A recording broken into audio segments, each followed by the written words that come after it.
Hello movie lovers, మన filmy file ఛానల్కి స్వాగతం. ఈ రోజు మనం మాట్లాడుకోబోయే సినిమా ఇండియన్ బాక్సాఫీస్ వద్ద రికార్డుల వర్షం కురిపించిన ఒక భారీ spy action thriller Dhurandhar. 2025 December 5న విడుదలైన ఈ సినిమా గురించి ఇప్పుడు యూట్యూబ్, సోషల్ మీడియా ఎక్కడ చూసినా ఇదే చర్చ. ఈ చిత్రాన్ని అద్భుతంగా తెరకెక్కించిన దర్శకుడు ఆదిత్య ధర్.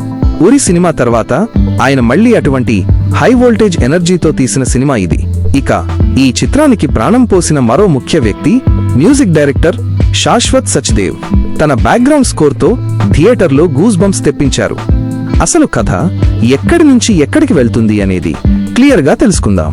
అయితే ఒక చిన్న విషయం, నేను మీకు కథలోని ట్విస్టులు, క్లైమాక్స్ లేదా క్యారెక్టర్ల ముగింపు గురించి చెప్పి మీ ఎగ్జైట్మెంట్ను అసలు తగ్గించను. కేవలం కథాగమనాన్ని మాత్రమే వివరిస్తాను. Let's get started. సినిమా ప్రారంభం. Plan of action.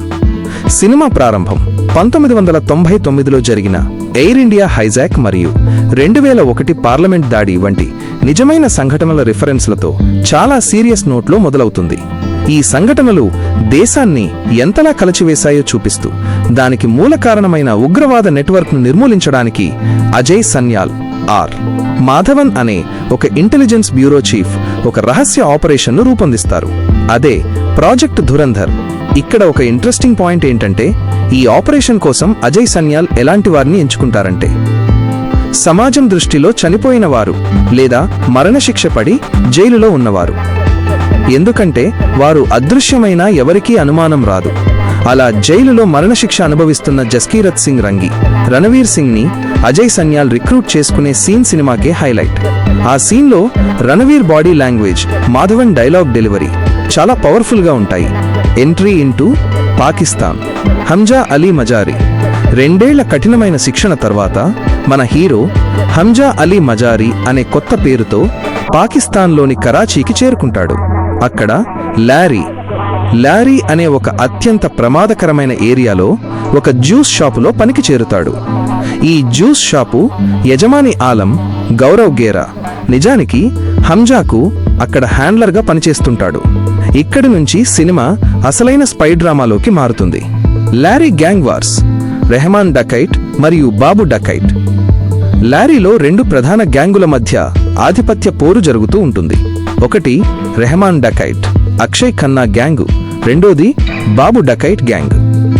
రెహమాన్ చాలా క్రూరుడైన గ్యాంగ్స్టర్, కానీ తన బలోచ్ ప్రజల కోసం ఏదైనా చేస్తాడు. అక్షయ్ ఖన్నా ఈ పాత్రలో పరకాయ ప్రవేశం చేశారనే చెప్పాలి. పఠానీ సూట్ వేసుకుని ఆయన ఇచ్చే ఎక్స్ప్రెషన్స్ భలే ఉంటాయి. ఒక కీలకమైన సీన్లో బాబు డకైట్ మనుషులు రెహమాన్ పెద్ద కొడుకుపై దాడి చేస్తారు. అప్పుడు అక్కడ సాధారణ జ్యూస్ బాయ్గా ఉన్న హంజా తనలోని అసలైన ఫైటర్ని బయటపెట్టి అతడిని కాపాడతాడు. ఈ యాక్షన్ సీన్ చాలా గ్రాండ్గా, రాగా ఉంటుంది.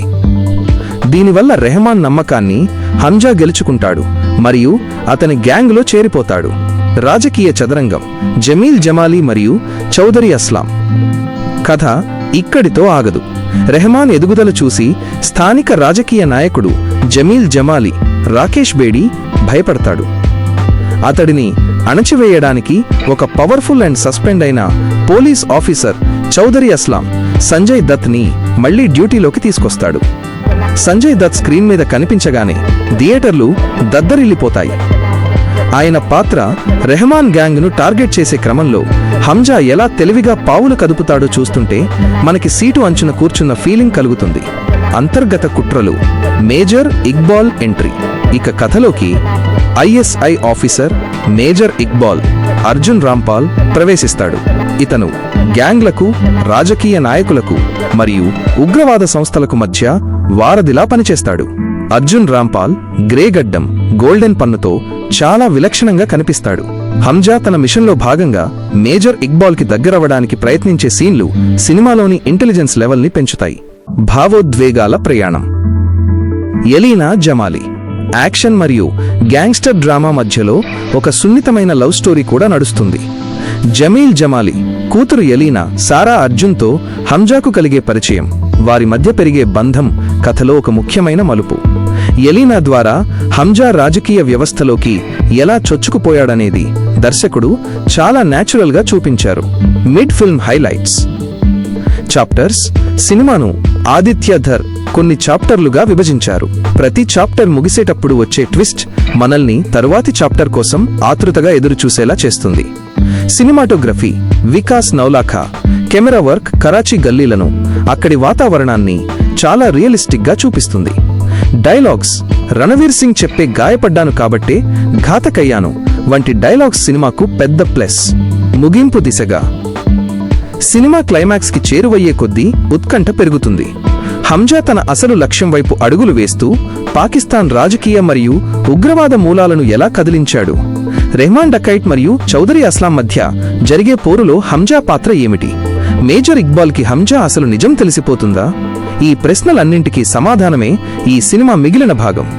కానీ ముందే చెప్పినట్లు నేను మీకు సీక్రెట్స్ ఏవీ రివీల్ చేయను. ఎందుకంటే ఈ సినిమాని థియేటర్లో లేదా నెట్ఫ్లిక్స్లో చూస్తేనే ఆ కిక్కు వస్తుంది.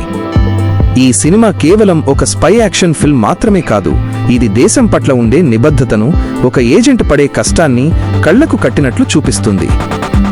అవుట్రో ఫ్రెండ్స్, ఇది ధురంధర్ సినిమా యొక్క వివరణాత్మక రివ్యూ మరియు సారాంశం.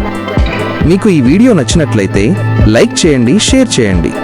మీరు ఈ సినిమా చూసినట్లయితే మీకు ఏ సీన్ బాగా నచ్చిందో కింద కామెంట్స్లో తెలియచేయండి. మరిన్ని ఇంట్రెస్టింగ్ మూవీ అప్డేట్స్ మరియు ఎక్స్ప్లెనేషన్స్ కోసం మన ఫిల్మీ ఫైల్ ఛానల్ని సబ్స్క్రైబ్ చేసుకోవడం మర్చిపోకండి. నేను మీ ఫిల్మీ ఫైల్. మళ్ళీ వచ్చే వీడియోలో కలుద్దాం. అంతవరకు సెలవు.